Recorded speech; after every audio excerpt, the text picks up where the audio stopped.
E aí, gente? Olá, pessoal, tudo bem? Bom, vocês lembram que no nosso último encontro, na nossa última aula, eu havia pedido para vocês uma atividade, né? E disse para vocês que no próximo encontro a gente usaria essa atividade, né, para falar da nossa próxima matéria, do nosso próximo tópico. Pois bem, eu estou aqui hoje para adiantar para vocês, né, esse conteúdo, para que quem não fez possa desenvolver aquela atividade que foi solicitada, tá? Vamos lá. Hoje a gente vai falar um pouquinho sobre variações linguísticas, certo? Que é um assunto que, assim, todo mundo sabe, todo mundo conhece de certa forma, principalmente quando a gente fala do saber técnico, né? Do dominar uma técnica, certo? Do ter uma determinada profissão. Mas às vezes as pessoas não dão uma determinada atenção, um determinado cuidado que as informações, né, que o vocabulário precisa, como que funcionam essas coisas, esses fenômenos, certo? Como que a gente aprende um vocabulário novo, como que se dá um vocabulário da área técnica. Então a gente vai falar um pouquinho sobre isso, para vocês entenderem, certo? De uma forma geral, quais são aí as coisas que permeiam essa questão da variação linguística, de como as variações linguísticas se constroem. E aí, depois, o que vai acontecer? Vocês vão falar para mim sobre o vocabulário específico da área de vocês, certo? Vamos lá. O que acontece? Para a gente falar um pouquinho sobre a questão das variações linguísticas, a primeira coisa que a gente tem que ter em mente, gente, é como que a língua, de certa forma, ela se constrói na vida da gente, tá? Então, tem algumas pesquisas, né, tem alguns referenciais que dizem que a língua portuguesa, vamos falar do nosso caso que é mais fácil da gente abordar, ela tem cerca de 1.000 a 1.200 regras gramaticais. Aí eu pergunto para vocês, certo? Vocês conhecem todas? Dá um tempinho aí para vocês pensarem, para vocês responderem. Todas essas regras gramaticais da língua portuguesa vocês conhecem, porque é regra pra caramba, né? Certo? Línguas como a língua inglesa, por exemplo, tem uma quantidade bem menor de regras, certo? A língua portuguesa tem essa média. Aí eu respondo para vocês. Vocês conhecem. Vocês às vezes só não sabem dar nome aos bois. Combinado? Por quê? Porque vocês usam a língua na prática, no dia a dia. Então, todas essas regras que podem haver dentro da língua, vocês acabam colocando em prática. Mas vocês não sabem, às vezes, entendeu? Quando estão usando um adjunto adnominal e um adjunto adverbial. Quando você está tratando ali no seu texto, quando você está desenhando mais um sintagma nominal ou o foco foi maior num sintagma verbal. A gente nunca sabe, certo? O nome dessas coisas, mas a gente se comunica, a gente falou sobre isso já, a gente coloca a língua em prática no nosso dia a dia. Nós somos falantes da língua portuguesa, certo? O que acontece a partir daí? Tem algumas coisas que elas determinam como o ser humano fala e como ele escreve. Combinado? Algumas coisas que são gerais, né? E que elas determinam diretamente, certo? Em qual é o nível de linguagem da pessoa, qual é o nível de variação linguística que aquela pessoa tem, ou pode vir a ter, entendeu? Naquele determinado momento da vida, tá? Então, por exemplo, se nós falamos da classe social, certo? É bem estranho a gente falar disso, mas isso determina a variação linguística de uma pessoa, certo? Se nós falamos, por exemplo, da escolaridade, isso também determina a variação linguística de uma pessoa, certo? Como uma pessoa fala, como uma pessoa escreve. E essa talvez seja a característica mais óbvia, né, das variações linguísticas. Mas nós temos também a questão do sexo, certo? Tá? Se vocês procurarem saber, vocês vão ver que o simples fato de eu ser homem ou ser mulher determina na forma como eu falo, como eu me comunico. Combinado? Isso não sou eu que estou falando, gente, certo? Tá? É linguística, combinado? E também, por último, para a gente fechar as quatro características, né, que elas aí determinam em como uma pessoa fala, como uma pessoa escreve, na variação linguística na vida da pessoa, é a idade, certo? Então, ao passo em que a gente fala, por exemplo, assim, do momento da vida em que nós estamos, né, da idade daquela pessoa que a gente está observando como um ser de palavras, entendeu? Isso determina, sim, em como vai ser a variação linguística daquela pessoa, tá bom? Bom, dito isso, então, isso serve para a gente entender, para a gente observar, né, as variações linguísticas de uma forma geral. Quais são as coisas que determinam, que influenciam diretamente em qualquer tipo de variação linguística, ok? Daí a gente vai falar um pouquinho de cada um dos tipos agora, até a gente chegar na variação profissional, na variação linguística profissional, certo? Pra gente entender como é que funciona isso. Vamos lá. Primeiro tipo de variação que a gente pode, de certa forma, observar, certo? É a variação linguística histórica, tá? O que que é a variação linguística histórica? Quando a gente pega para observar a evolução ou o detrimento, né, certo? De uma língua num determinado momento, num determinado retrato cronológico, certo? Tá? Então é muito bacana, por exemplo, nós observarmos uma língua sob duas perspectivas diferentes, né? Uma perspectiva diacrônica e uma perspectiva sincrônica, né? O que significa dizer isso? A gente observar a língua em como ela evoluiu ou não, ou observá-la aí, no nosso caso, né? Estamos falando da variação linguística dentro da língua portuguesa, como ela se desenvolveu num determinado momento em comparação a outras, né? Seria uma perspectiva um pouco mais pragmática, digamos assim, né? Da comunicação de uma forma geral, da língua de uma forma geral. Mas o que eu tenho para dizer para vocês, né? Basicamente para a gente entender. As variações linguísticas históricas, elas são muito práticas da gente entender no sentido de que elas respondem por três coisas diferentes, certo? Palavras que nascem, e aí a gente depois pula lá para o final, quando a gente vai falar das profissionais. Palavras que nascem por quê? A gente tem aí Revolução Industrial, certo? Tecnologia, várias coisas e vários processos, vários produtos e vários serviços aí a cada dia, certo? Na área de vocês não é diferente, certo? A gente está falando especificamente para a área da saúde, né? É, a própria prova disso, né? É nós termos colocado aí no nosso dia a dia, no nosso vocabulário, palavras, gente, expressões que até um mês atrás a gente não usava em função da pandemia, combinado, né? Então, o que vai acontecer? Se Deus nos livre acontece alguma coisa em breve, tem algumas palavras com as quais a gente já vai estar mais acostumado. Por quê? Em função de um retrato sincrônico a nível de mundo, a língua fez com que a gente acostumasse com certos vocabulários. O contexto, a vida fez com que a gente acostumasse com certas palavras. Vocês entendem? Então é meio que assim que acontece, né, essa primeira perspectiva da variação linguística histórica, combinado? Só que nós temos também, gente, palavras que morrem, né? Ao longo da história e tal. Como gírias, como jargões, por exemplo, né? Como palavras que as pessoas, quando usam hoje em dia, a gente vira e fala, nossa, mas isso é tão antigo, né? Ninguém mais fala isso desse jeito, né? Então é um tipo de variação linguística histórica também. E nós temos aquelas palavras que se transformam, que é uma perspectiva um pouco mais prática da gente entender, porque ela é, inclusive, a mais observável que tem. Farmácia com PH e virou F, né?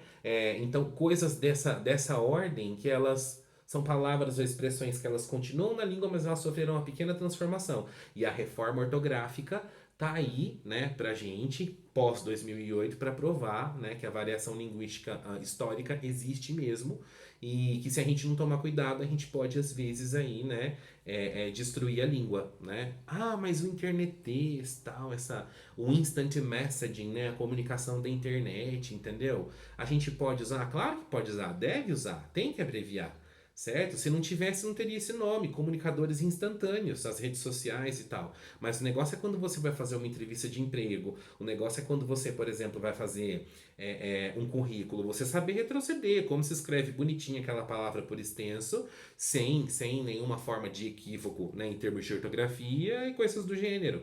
Porque é responsabilidade nossa, sim, manter a língua viva. E dependendo de como a gente usa, a gente pode matá-la, certo?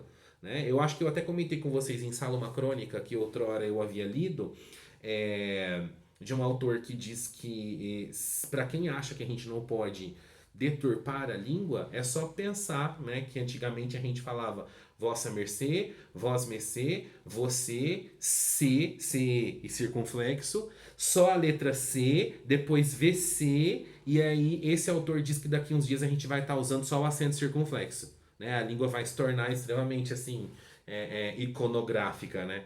Então, olha os processos pelos quais nós já passamos, certo? Então a gente é responsável sim pela forma como a gente muda a língua e isso pode acontecer, tá? Então essas são as três perspectivas principais aí, gente, das variações linguísticas históricas, né? Então expressões, palavras ou expressões que nascem por alguma demanda, principalmente científica, que morrem ou que podem se transformar e continuam aí com a gente, combinado?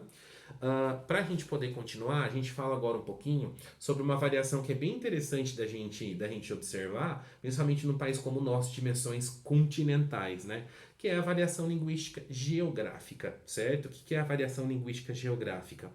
Ah, a influência, certo? Territorial que a língua pode vir a sofrer. Né? Dentro de uma certa cultura, dentro de uma certa delimitação política, no caso, né? Que esteja sob a influência oficial daquela língua. Tá? No nosso caso, língua portuguesa para brasileiros, certo? O que acontece a partir daí? Nós temos também, gente, algumas variações, né? Algumas perspectivas que ajudam a gente a entender um pouquinho esse fenômeno, né? E é muito fácil, percebam que a gente está falando de coisas, gente, que todos vocês já entenderam, né? Todos vocês já, em algum momento da vida, já viram aí esses assuntos discutidos, entendeu? Já pensaram no assunto. Mas eu quero convidar vocês a refletirem, né? Em como é importante vocês, como técnicos, entendeu? Vocês terem a demanda disso na profissão de vocês, né? Vocês pensarem que isso existe. Por quê? Porque a gente sempre vai estar lidando com o outro, né? No conhecimento técnico. Sempre vai estar lidando com o nosso cliente em potencial, com o nosso parceiro em potencial, com o nosso paciente em potencial. Vocês estão entendendo? Então, a partir daí é importante a gente se colocar, né, nesse lugar de construção de sentido de como a língua funciona. Para quê? Para eu respeitar a alteridade, né? Para eu ter uma noção de como isso é importante nas relações do dia a dia. Beleza? Continuando com o que a gente estava falando, então. Retomando aí das variações linguísticas geográficas, né? Quando a gente fala das variações linguísticas geográficas, nós temos aí, gente, principalmente entre países que às vezes falam a mesma língua, né? É, palavras que coexistem, certo? Só que elas podem ter aí um sentido diferente, né? As palavras existem de uma língua para outra ou até mesmo aqui dentro do nosso país, né? Se você pega do norte ao sul, entendeu? Você tem uma variabilidade muito grande na significação das coisas, né? Certo? Então, para nós, por exemplo, rapariga, né? É uma moça, certo? Uma moça, uma jovem mulher e tal. Dependendo do lugar onde você tá, isso pode ter uma acepção um pouquinho mais pejorativa. Então é disso que a gente está falando. Palavras que coexistem em lugares diferentes, mas podem ter um sentido diferente. Certo? Nós temos também, dentro dessa perspectiva da variação linguística geográfica, né? As coisas que existem, mas têm nomes diferentes. As coisas que coexistem, mas elas têm, sim, como é que a gente pode dizer? Significantes diferentes, né? Nomes diferentes de batismo. Lembra que a gente falou do signo linguístico, segundo Jacobson, né? Do signo, do significante, significado. Então, o nominho que aquela coisa recebeu é diferente, né? Como, por exemplo, a mandioca, a macaxeira e a aipim. Exemplo clássico da gente entender isso. E por fim, para a gente fechar essa questão das variações linguísticas geográficas, que são muito fáceis de entender também, nós temos a variação linguística sotaque, né? Principalmente num país como o nosso, né? Que se você for pegar, como que acontece, como que se dá isso? Lá em cima chegam os holandeses, aqui no miolo chegam japoneses, italianos, ali embaixo chegam italianos e chegam também o pessoal da Alemanha. E aí o que acontece a partir daí? Essa língua que eles trazem, né, na imigração se mistura com as línguas que a gente já tinha aqui, né? E vem o português fortemente e dá um abraço e um beijo de língua ali no Tupi-Guarani. E aí o que a gente tem aí em termos de consequência? A gente tem uma mudança na estrutura da língua e, obviamente, também em como as pessoas falam, na caixa fônica mesmo, né? Biologicamente falando, certo? Em como as pessoas vão pronunciar, às vezes, as mesmas palavras e expressões, visto que é tudo uma língua só, língua portuguesa para brasileiros, no caso. Vocês estão entendendo? Então, esse tipo de variação linguística é muito latente, muito forte a gente compreender no Brasil, né? Se a gente pega o estado de São Paulo, por exemplo, gente, o nosso próprio estado, às vezes você viaja, e não estou falando nem de muitos quilômetros, de uma cidade para outra você já percebe, né? Um sotaque diferente, uma forma de falar diferente, entendeu? E aí você acha estranho, mas perceba, talvez eles achem você que está indo para lá mais estranho ainda, né? Por isso que a gente tem que ter empatia, né? Porque a gente às vezes critica e observa muito o outro. Então pensem nisso também. Qual é que é o nome disso, gente? Dialeto, certo? Sotaque, né? Sob a mão, sob a luz da linguística, entendeu? É o dialeto, né? A forma como as pessoas falam, combinado? E aí, se você sai do estado de São Paulo, né, meu? Se você pega norte e nordeste aqui, os cariocas, os gaúchos e até mesmo os paulistas, né?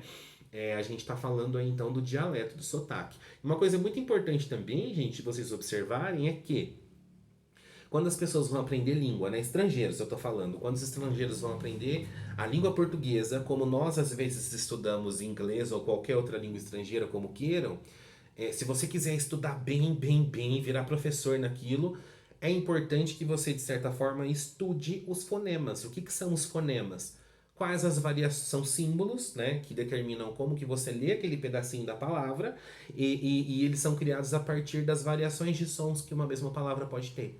Certo? Então, por exemplo, vamos pensar num estrangeiro estudando língua portuguesa, né? Você estudar esse sotaque, esse dialeto, esse fonema, é você, por exemplo, explicar para o cara que em alguns lugares aqui do Brasil o som do R vai sofrer variação, né? Então, por exemplo, nós temos porta, porta, porta, né? Então aí a gente já entra inclusive na sociolinguística, né? Que é quando as pessoas falam ai, fulano fala errado, né? O caipira é, não é errado, gente, não é errado. É o retrato de como a língua se desenvolveu num determinado retrato da sociedade. Combinado? Lembrem que sempre quando a gente fala que o outro às vezes está errado, tem um monte de gente apontando pra gente falando a mesma coisa, certo? Tá? Então, isso nem seria sociolinguística. Sociolinguística seria a mesma questão do preconceito com relação a falar certo e errado, os erros e etc. Mas eu acredito que entra também um pouquinho nessa questão, por essa questão do desrespeito que as pessoas têm, né? Pela variação linguística geográfica em termos de dialeto. Mas enfim, eu tenho certeza que vocês entenderam o que eu quis dizer.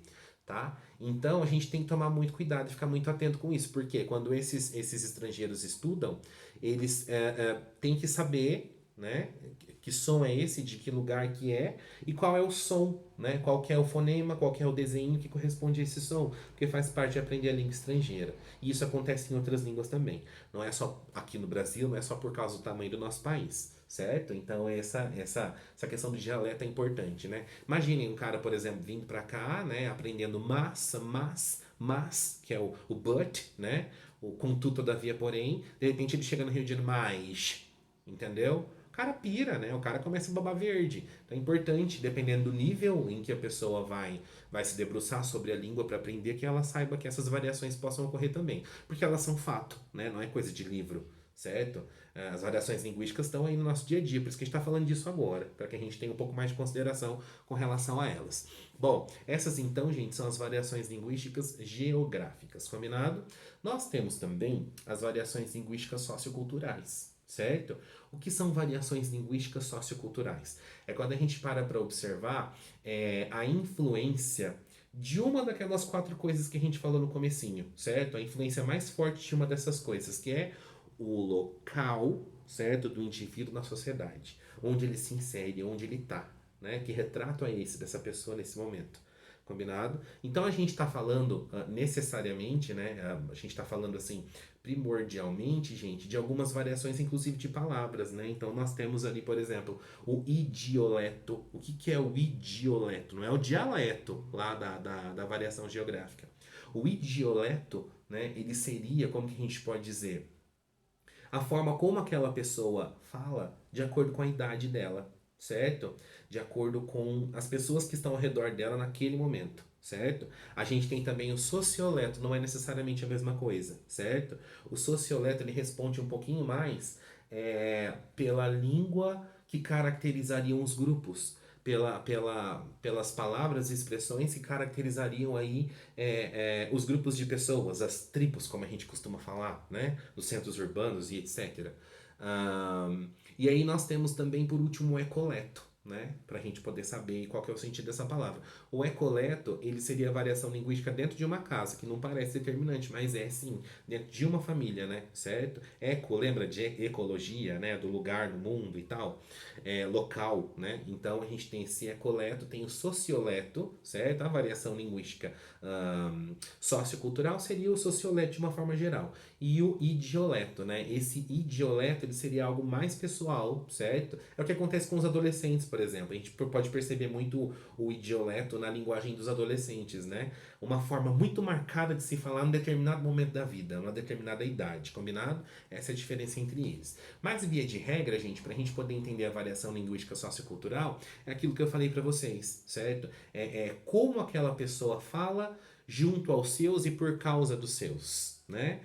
Qual a influência que a personalidade linguística dessa pessoa sofreu a partir das outras pessoas que convivem com ela. Isso é variação linguística sociocultural. Combinado? Tá? Se a gente, por exemplo, for dar um rolê na avenida principal, certo? O que a gente vai perceber? Você sai de um lugar aqui, certo? Na ponta da avenida, em que as pessoas gostam de ouvir mais rock and roll e etc. E aí você anda um pouquinho. Aí você chega ali numa praça em que as famílias estão comendo, fazendo as suas refeições. A gente vai perceber, isso vai ser audível, vai ser perceptível, outra forma de se comunicar. Daí você anda um outro pouquinho, você chega no nosso centro de compras, no nosso shopping. Você percebe ali adolescentes, pessoas mais novas que o pai e a mãe vai levar e vai buscar, já tem uma outra forma de você conversar. Vamos andar mais um pouquinho, daí a gente chega numa praça da cidade em que tem vários skatistas lá que passam a noite brincando lá, certo? Conversando e se divertindo. Outra forma de se comunicar. Vamos continuar subindo a nossa avenida principal. Você chega ali num posto de combustível, tem uma outra galera, certo?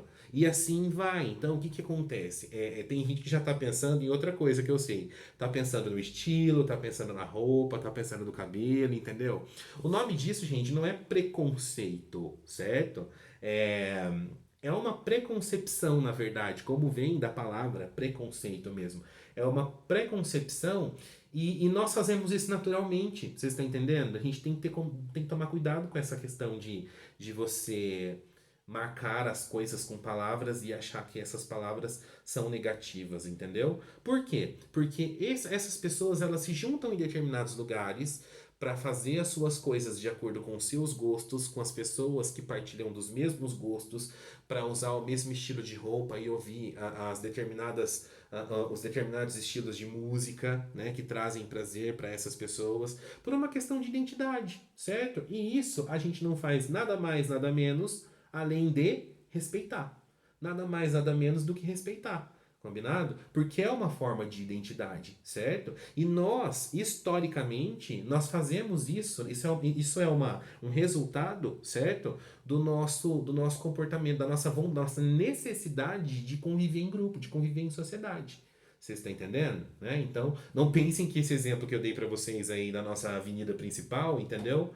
É, é uma coisa ruim, é uma coisa preconceituosa, porque não é, certo? Porque a partir do momento que você se junta com o seu, se todo mundo faz isso, certo? A partir do momento que você se encontra com os seus, você vai ter coisas em comum, que inclusive aproximar essas pessoas, entendeu? Certo? E isso vai ser latente em termos, inclusive, de signos, em termos de significações, em termos de símbolos e, inclusive, principalmente, a linguagem. Como que essas pessoas falam? As gírias que às vezes só elas entendem. Combinado? Então, isso é variação linguística, né? Sociocultural, socioleto, no caso que a gente falou. Beleza?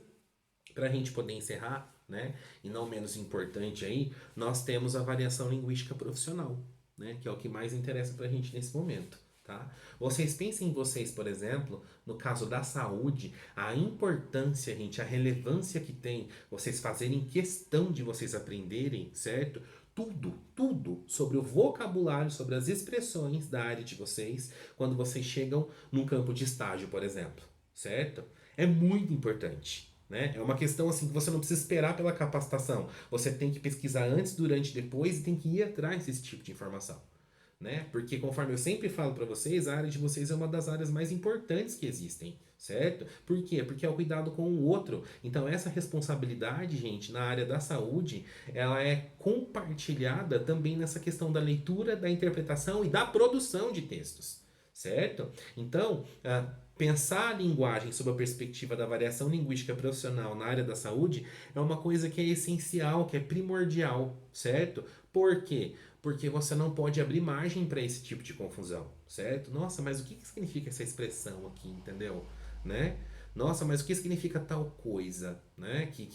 Por exemplo, numa determinada área eu sei que significa X, Y e Z, mas na minha área, será que significa isso? Então daí que vocês demandam, né, o estágio, o treinamento, para vocês anotarem, para vocês terem essa noção, certo? Do que se fala, como se comunica na área de vocês e por que se fala assim, se comunica dessa forma.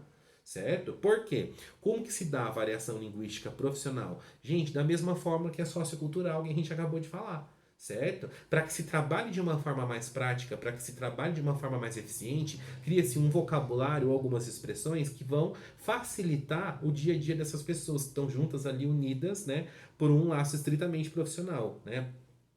Pelo dominar uma técnica, pelo desenvolver aí alguma atividade.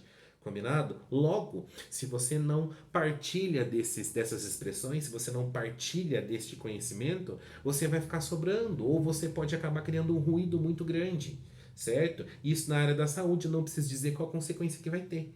Né? A consequência vai ser diretamente ali para aquela pessoa que às vezes já está sofrendo. E vai sofrer mais por uma superdosagem, ou por uma dosagem de algum medicamento abaixo, ou por algum procedimento que você interpretou errado, achou que tinha entendido, foi lá e fez algo que não era para ser feito. Né? Então, a variação linguística profissional ela é séria, extremamente relevante, ser pensada e repensada em todas as áreas profissionais. Na área da saúde, isso é elevado à 10ª potência, gente, por questões óbvias. Combinado? Né? O simples fato da gente falar, por exemplo, do medir e do aferir, né? Que o pessoal da saúde fica muito bravo, né? Vou medir a sua pressão. Não vai medir, como é que vai falar? Pressão? Vai medir a pressão? Então vai colocar lá todas as vezes do corpo da pessoa ali, entendeu? Esticadinhas numa rua, né? E vai ver que tamanho que dá. Isso é medir. Não, a gente vai aferir a sua pressão arterial, a sua pressão sanguínea, certo? Então, assim, tem coisas que vocês entendam, não vai matar. É a mesma coisa daquela questão dos pacientes falar, doutor, fala a minha língua, por favor, né? Então, se você, de certa forma, adaptar, entendeu? Ou não falar necessariamente do jeito que tem que ser falado, é uma questão, inclusive, de nível de linguagem. Níveis de linguagem, que a gente vai falar em breve, né? A próxima ocasião que a gente vai conversar um pouquinho. Então, o que que acontece? Para você é muito importante você ter muita clareza do que aquelas palavras, aquelas expressões significam, em que contexto são usadas e não só entender corretamente, mas usar corretamente também. Né? É isso que faz da gente uma peçazinha que se encaixa dentro de um organismo maior, dentro de uma empresa, dentro de uma escola, dentro de um hospital, daquele local em que você trabalha. Né? A linguagem é uma cola. A linguagem, né, ela é a única pecinha que você tem para se encaixar naquilo, para fazer alguma coisa, uma engrenagem maior funcionar às vezes, certo? Pensa dentro de um centro cirúrgico, por exemplo. Né? Qual que é o papel do pessoal da saúde, qual que é a única ferramenta, certo? Que essas pessoas têm às vezes para se comunicar. É a palavra, é o verbo, certo? Num lugar que às vezes um olhar pode dizer muito mais do que isso. Né? Então, se para a expressão corporal a gente já tem que prestar muita atenção, vocês imaginem para o que é dito, para o que é escrito, né, gente? Para o que é verbalizado, independente da forma, combinado? E as variações profissionais também, gente, elas também sofrem as mesmas mudanças das variações históricas, certo? Então, nós temos aí palavras que morrem, palavras que nascem e que são transformadas. Essas que são transformadas são interessantes a gente notar. Por quê? Porque tem palavras que às vezes elas coexistem em várias profissões, mas elas têm sentidos diferentes. Né? Isso acontece também. Mas no caso das palavras que nascem, eu acho que é o mais importante, certo? Inclusive, eu estava vendo há um tempo atrás, para vocês, preparando a aula para vocês, uma anotação que falava de uma expressão nova que entrou no vocabulário da saúde agora recentemente. É uma variação linguística profissional, que é o testar positivo. Certo? Não sei se vocês viram, se vocês notaram aí nos jornais e etc. Inclusive, não assistam em excesso, hein, porque não faz bem. Testar positivo. Por exemplo, o secretário da Saúde do Estado de São Paulo testou positivo para o novo coronavírus. Certo? É uma palavra que muitas pessoas torciam o nariz, porque até então ela não é uma expressão, na verdade, gente, perdão. Até então ela não tinha entrado no nosso vocabulário. Agora vocês percebam que, por que entrou? E se você for pesquisar, você vai descobrir que a primeira língua que meio que tentou construir algo para dar sentido ao fazer o exame, ter um resultado positivo, foi o inglês. E em inglês, literalmente, se você traduzir literalmente, a expressão fica assim, certo? Tested positive, né? Fulano testou positivo para a Covid-19. Então, o que acontece a partir daí? Nós, até então, não tínhamos nenhuma expressão. Ali para o pessoal na área da saúde, vocês imaginem no caos, certo? Que esse pessoal está vivendo, que vocês não, porque vocês estão longe do campo de estágio, mas que vocês poderiam estar vivendo, ou os que estão fazendo trabalho voluntário, que eu já estou sabendo disso, se toda vez que saísse um resultado, olha, o paciente do leito 83 realizou o teste e o teste deu positivo, o resultado do teste foi positivo para o novo coronavírus. Então, assim, percebam como a linguagem trabalha a favor da profissão às vezes, certo? E aí, chegou o exame? Chegou. E o paciente do leito 32? Ele testou positivo para o coronavírus, certo? Então, a língua, ela atende às vezes a uma demanda, a uma expectativa das profissões, certo? Como esse exemplo dessa expressão nova que algumas pessoas ouviram. Nossa, mas tá certo falar assim? Não é que tá certo. A gente nunca precisou usar essas expressões. E elas entraram agora, fazendo parte da variação linguística profissional, e todos os jornais, todos os meios de comunicação que a partir daí precisaram usar essa expressão, colocaram isso no vocabulário. Entenderam? Então, esse é um exemplo de como funcionaria a variação linguística profissional na prática, nesse momento horrível que a gente está vivendo, na área de vocês, na área da saúde. Certo? Então, gente, basicamente é isso, certo? Eu tinha pedido para vocês a atividadezinha. Qual é que era a atividade? Vocês aí em duplas ou trios, como for melhor para vocês, combinado? Tenho a impressão de que cada pessoa, de que cada um de vocês vai ter que me enviar um trabalhinho, né? Vai ter que me enviar um documento. Mas não tem problema, vocês sinalizem no começo ou no fim do documento com quem vocês fizeram para que eu faça a correção de um só e dê um retorno apropriado para o grupo inteiro, certo? O que foi solicitado? Que vocês montassem um mini glossário para leigos para mim, certo? Vocês têm aí nos cadernos de todas as matérias deste semestre, do semestre passado, do primeiro do curso, vários glossários que eu sei, que eu já vi, as apostilas inclusive de alguns professores. Eu não quero que vocês copiem, eu quero que vocês coloquem a palavra, o conceito, a expressão e expliquem na frente para um leigo que sou na área da saúde o que significa isso. O que é isso, que procedimento é esse? Combinado? É essa atividade que é para ser feita, tá? Espero que vocês tenham gostado da nossa discussão. Com certeza não rendeu muito quanto renderia ao vivo, porque vocês participam demais e eu gosto muito disso. E justamente por isso eu tô com saudade, gente. Espero ver vocês em breve. E quem tá fazendo trabalho voluntário, se cuidem, combinado? E muito obrigado desde já.